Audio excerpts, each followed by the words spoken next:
Hello world, welcome to my freediving channel. Now today's video is Freediving Training 101. So we're going to be talking about the basics of training for freediving. This is going to be the first video of a series of videos on training where we're going to be covering all the little aspects of freediving training. Now this video, and here's the disclaimer, is not meant to be a course or be replacing a course on freediving. For this video we're assuming that you have the basic skills that you've learned through a course, and that's what I really recommend. If you want to just get started at freediving, you have no experience but you're interested in trying it, really try, hook up with an instructor, find a nice center, find a nice freediving club and learn how to freedive, learn the basics. What this video is about is for people that have gone through courses, have some experience freediving and want to be training over the winter months. The idea here is, on this video, I'm going to go over the real basics of how to begin planning your training. Okay? For me, training for the summer season, because in the summer season we're assuming you're just diving for depth. That's at least my norm. So for me, training is really over the winter months. So typically it would start around November, really lazily, and then December, January, February, March, April, May would be the real training months. So for that period, what I will be doing is not something that is fixed. It actually varies. So when you get, I really get the question quite often, oh, how do I train to improve my breath hold, my apnea, my diving? Well, there's no real answer because there's a lot of factors, and one of the big factors there is who are you? Like, what skills are you bringing into this? And then the training will be done accordingly. Also, one other big thing is, what is the actual goal? So when you're telling me that you want to improve your freediving, what does that really mean? What do you want to improve? Freediving Training 101. Now, the key when you're starting your training planning for the year is a series of three things. The first thing is, what is your target? What is the goal?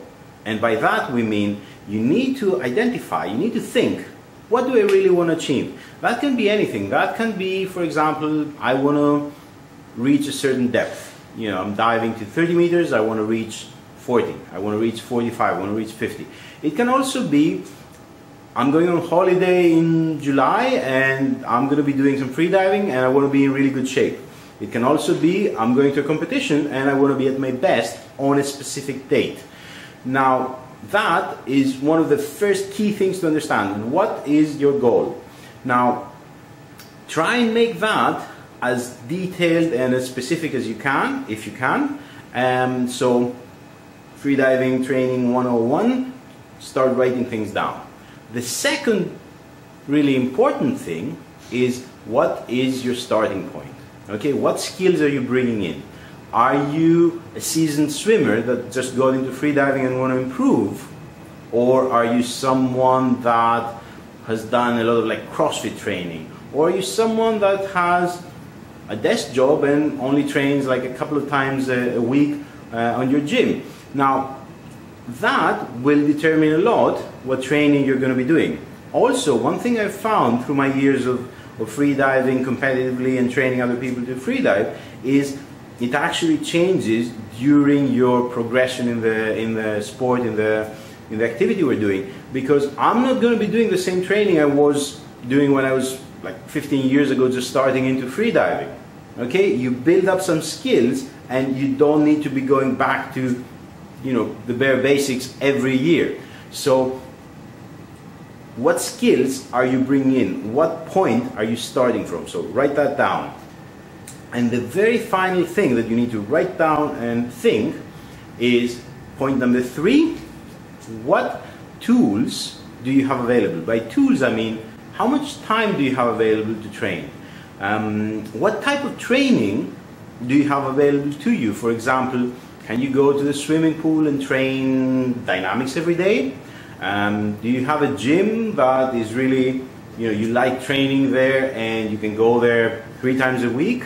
So these are the tools that you can use in your training.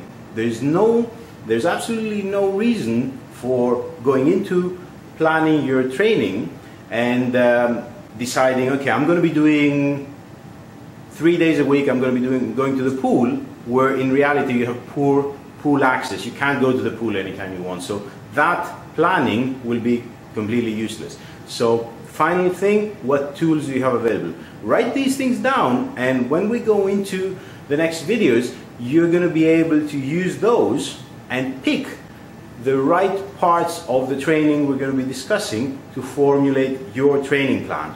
Now, final announcement, of course, please remember to subscribe to the channel and hit like, share if you can.